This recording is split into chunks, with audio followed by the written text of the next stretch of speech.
Please आप लोग TV channel पर जब कोई चीज़ दिखा रहे हैं, मेरी आपसे गुजारिश है, रिक्वेस्ट है कि आप पूरे फैक्ट्स को बोलिए।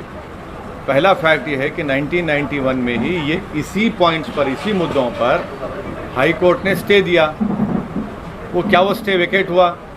आप अक्टूबर 2021 में ये 5 नए पिटिशनर्स कोर्ट को जाते हैं, वही सेम डिमांड उनका, और ये बोलते हैं कि हम सर्वे चाहते हैं और हमको ये कमिश्नर होना।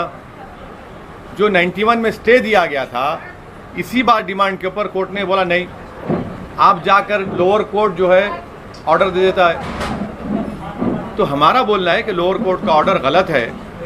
और दूसरी बात प्लीज़ समझिए कि मैं बार बार दोहरा रहा हूँ, at the cost of repetition कह रहा हूँ कि हमने पार्लियामेंट में क़ानून बना दिया कि 15 अगस्त 1947 को जो भी रिलीजियस प्लेस है उसको वैसे ही बरकरार रखेंगे, नेचर और कैरेक्टर चेंज नहीं होगा। आप मेरे को बताइए, सर्वे क्यों किया जा रहा है? फिर सर्वे किस लिए करने का?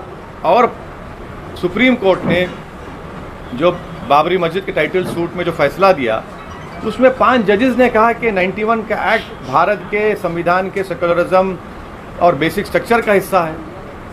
तो ये फैसला ही गलत है लोअर कोर्ट का, बिल्कुल गलत फैसला है। Yes, that is why the committee have rightfully gone to the Supreme Court, and the Supreme Court Chief Justice of India had referred this matter to Honorable Justice Chandrachud, and I am sure that the Supreme Court will hear what that side had to say. But as far as I am concerned, this is my opinion, my party's opinion, and also by doing such things, you are taking the country back to the era where we had faced bloodshed, communal riots, the era of late 1980s, pre-demolition and post-demolition. This is an issue which I had voiced my apprehension when the Babri Masjid judgment had come, civil judgment has come. I had said that my apprehensions are, you please look at the press conference of mine, that tomorrow everyone will say this is our Astha. This country cannot be run on the basis of Astha. This country has to be run on the basis of rule of law, the Constitution of India. Because your Astha, my Astha, then what will happen to the rule of law? What will happen to the Constitution of India?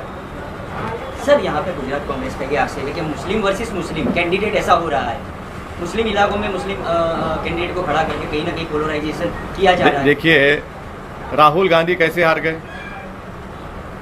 Amethi Rahul Gandhi हारे ना, मेरी वजह से हारे।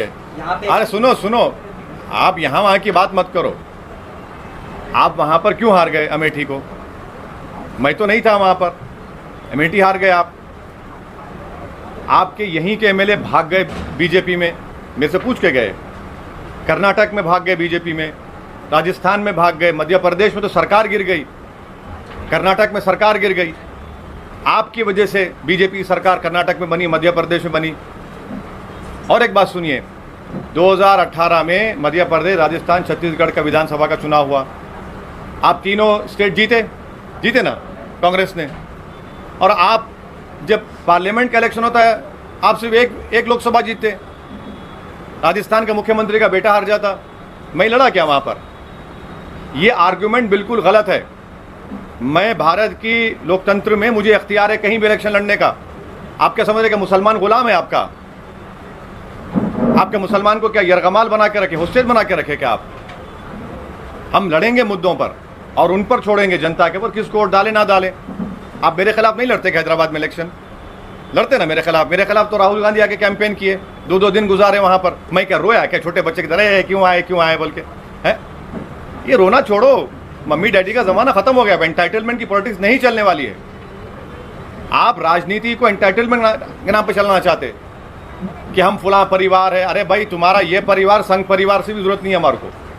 तो ये चीज़ है sir. जैसे कि चुनाव आता है तो हिजाब का मुद्दा लाती है, बीजेपी लाती है, हनुमान चालीसा लाती है, लाउड स्पीकर लाती है, अजान लाती है। तो बीजेपी जैसे मुद्दा लाती है, एमआईएम वैसे ही मैदान में आ जाती है। आप क्या बोलना चाहते हैं? मुद्दे का मतलब एक तरह से फ़ायदा उठाते हैं या कांग्रेस कहीं ना कहीं दब जाती है? अरे कांग्रेस के एमएलए भाग गए तो मैं दबा रहा हूँ क्या उनको? ज्ञानवापी मस्जिद के बारे में कांग्रेस क्यों नहीं मुंह खोलती? बोलो ना।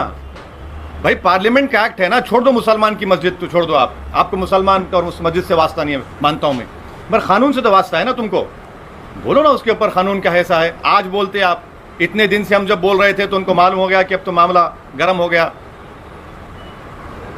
हिजाब के बारे में बोलने से आपको डर क्या है?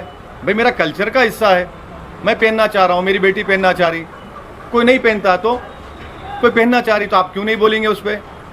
आप नहीं बोलना चाहते इन चीज़ों पर। अब कांग्रेस दब रही है तो बहुत अच्छा है, बहुत अच्छा है। वैसे जी अमित शाह ने फिर से पश्चिम बंगाल में सीएए की बात की, आप इसके बारे में क्या कहेंगे? मैं पार्लियामेंट में तो उस बिल को फाड़ दिया ना, अब मेरे से क्यों पूछ रहे? मैं तो फाड़ दिया उस बिल को। मेरा मानना यह है कि भारत के संविधान के खिलाफ है वो कानून, और मज़हब के बुनियाद पर कानून बनाया गया जो भारत के संविधान के right to equality, right to life के खिलाफ है। मैं इस बात का हरगिज़ ख़िलाफ़ नहीं हूँ कि अगर कोई पड़ोसी ममालिक से कोई लोग आकर भारत में रेफ्यूजी का स्टेटस मांगता है, दीजिए बराबर। और आपको मैं गुजारिश करूंगा कि हिंदू अखबार पढ़िए, हिंदू अखबार में रिपोर्ट किया कि कई ऐसे हमारे जो हिंदू भाई पाकिस्तान से आए थे वो वापस चले गए, आपने उनको दिया ही नहीं कुछ भी, क्योंकि आपने दिसंबर 2014 का कट ऑफ लगा दिया उसमें। आप क्यों कट ऑफ लगाते भाई?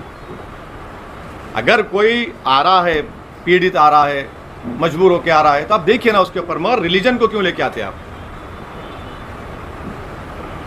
Sir, Akbaruddin Owaisi sir had also gone to Aurangabad. Madam, please understand. I understand your emotions.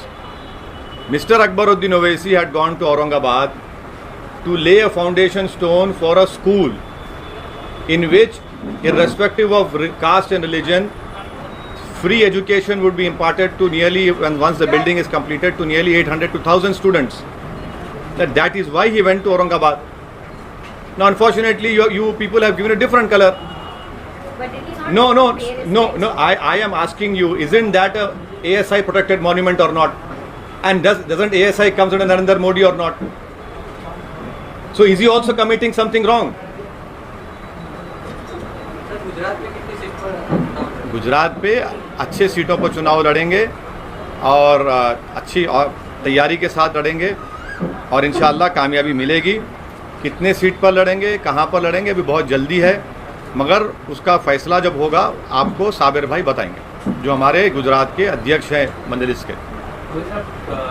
Taj Mahal का भी विषय सामने आया, ताजमहल को लेकर भी पिटीशन की गई है। इस तरह से अलग अलग जो पिटीशन हो रही हैं उसको लेके ऐसा है ना कि देश में गेहूं का शॉर्टेज है, मगर कौन जिम्मेदार है? औरंगजेब जिम्मेदार है।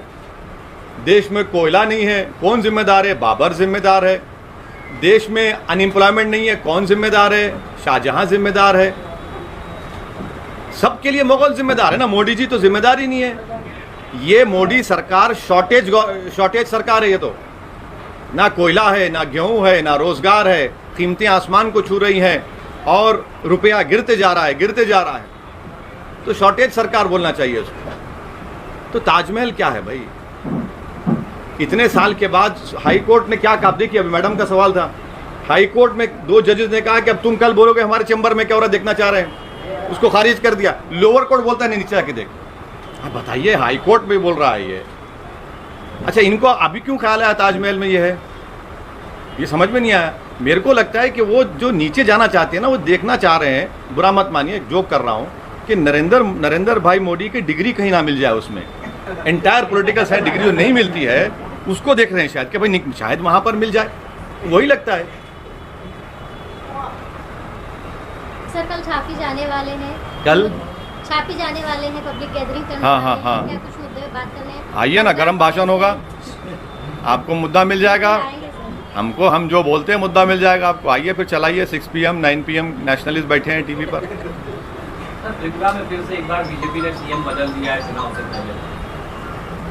तो त्रिपुरा में इतने बड़े राइट्स हुए थे, वो कंट्रोल नहीं कर पाए बीजेपी, तो अब ये उनका इंटरनल डिसीजन है, उस पर मैं क्या बोल सकता हूँ।